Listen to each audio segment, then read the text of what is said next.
Hey guys, welcome back to the channel. Today I'm going to be going over my most anticipated reads for the rest of the year.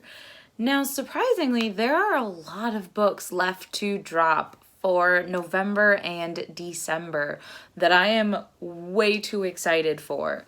And I'm going to be going over those. And I'm going to try and do this in a different format. Let me know down below if this is a format that's easier. So for this, I'm just going to go through all the sequels that are coming out first for each month, and then move on to the non-sequels, debuts, stuff like that. That way I can go into a bit more of detail with those books opposed to spending time describing what the first book of a series is when realistically the third or fourth book is coming out. So, without further ado, for November sequels, the first one I have is Girls of Fate and Fury by Natasha Ngan. Girls of Paper and Fire was one of our first book club picks, and I've been waiting very, very patiently for this book to drop, which it does on November 2nd.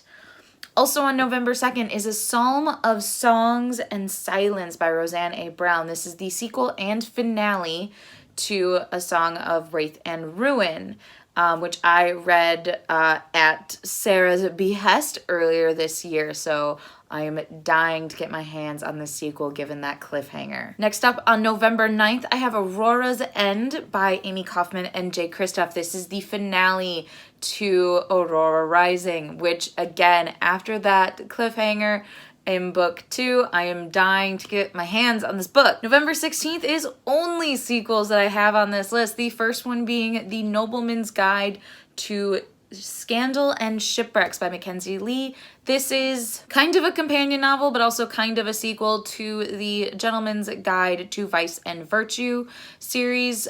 This one's just going to be very far in the future. Next, I have Our Violent Ends by Chloe Gong, which is the sequel and finale to These Violent Delights, which again, I think I read at the very beginning of this year, fell in love with, and am just dying to get my hands on this. And a sequel that none of us expected to ever get is Believe Me by Tahereh Mafi.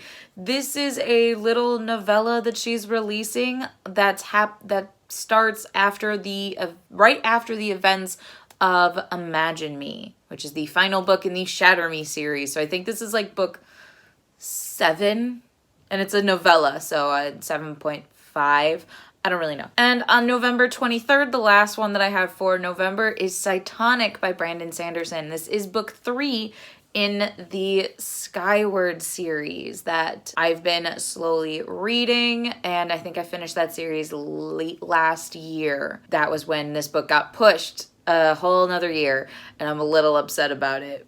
But he has a ton of other books coming out, so I get it, but I'm mad about it. So moving back up to the very beginning of November, the book that I have starting this side of the list is Gilded by Marissa Meyer. Now, I love Marissa Meyer's retellings. I did not care for her contemporary book, but this is a retelling of Rumpelstiltskin. Now, Rumpelstiltskin is not my favorite fairy tale. I actually have not liked a single retelling of this story that I've ever read. I've only read 2, but still, it's 2-0.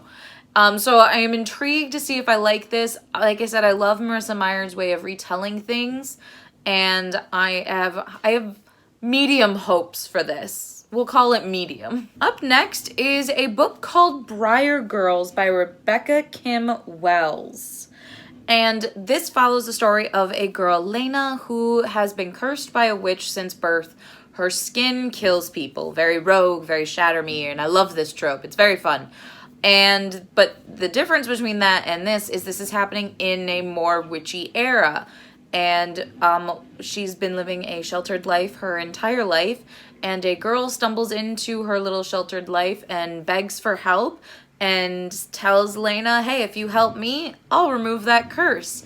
So Lena leaves her little bubble to go on this adventure with this mystery girl to attempt to get rid of her curse. This sounds like all the fun things. It also sounds like a sapphic love story, which I've been really into lately. I think they're really well done and can be a lot of fun. So I have a lot of high hopes for this book. Moving on to November 9th, I only have one book, and that is All of Us Villains by Amanda Foody and Lynn Herman.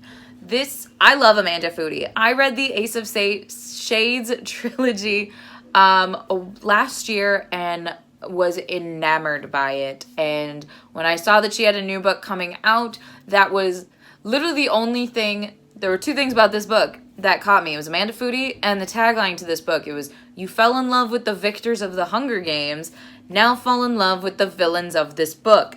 And I don't know why that caught me, but it seems to me that it's a villain-esque Hunger Games. So that sounds like everything I could have ever wanted in a book. And we're following villains, which also sounds amazing and dark and creepy, and I am here for it. And the last book that I have for November comes out on November 30th, and that is King of Battle and Blood by Scarlett St. Clair. Scarlett St. Clair is the author of the Touch of Darkness series. This is a new series that she is writing, which is based off of vampire lore. And it is said to be a really good romance. I have started seeing some really good reviews of this book, and I just love her writing.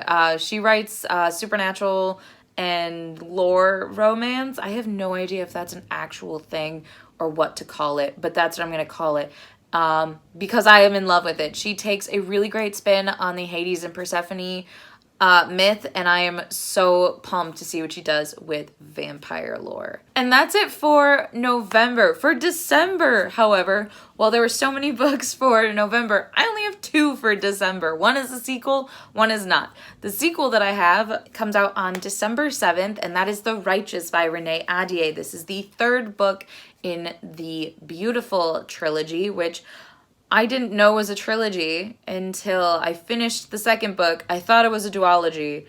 I went to go review it, and it was like, book 3 coming 2021. And I got really sad because I waited until The Damned came out to read The Beautiful so that I wouldn't have to wait. And here we are, I still have to wait.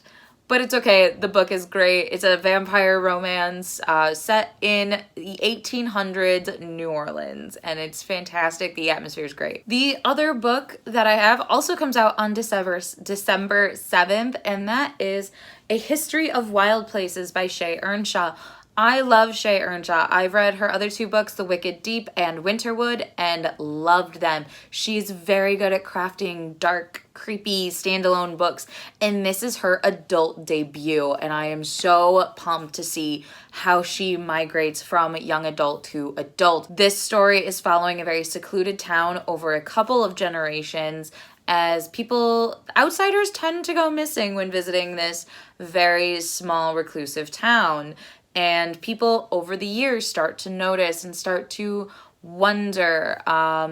It is said that this is filled with fairy tales, a fear of the dark, and losing yourself in the woods, which are all things I know Shea Ernshaw can write really, really well and can still kind of creep you out and scare you while you're reading. And I am so pumped to have that be in a more adult setting with more adult language and potentially more adult jump scares, because I'm ready for that. I'm not, but I'm ready for it, and I'm really excited that she has another book coming out this year. That's actually all that I have for December. Like I said, there's only 2 books that jumped out at me on my radar, but everything else is coming out in November. Literally every sequel that I have been imagining except for The Righteous is coming out next month.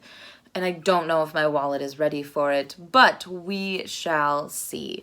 And that's going to be it for today's video. Please like, comment, and subscribe to our channel. We post videos every Tuesday, Thursday, with the occasional Sunday. Let me know down below what books that are coming out the rest of this year that you're super excited for, because I would love to add to this list. Please like, comment, and subscribe to our videos, and I will see you guys in our next one. Bye!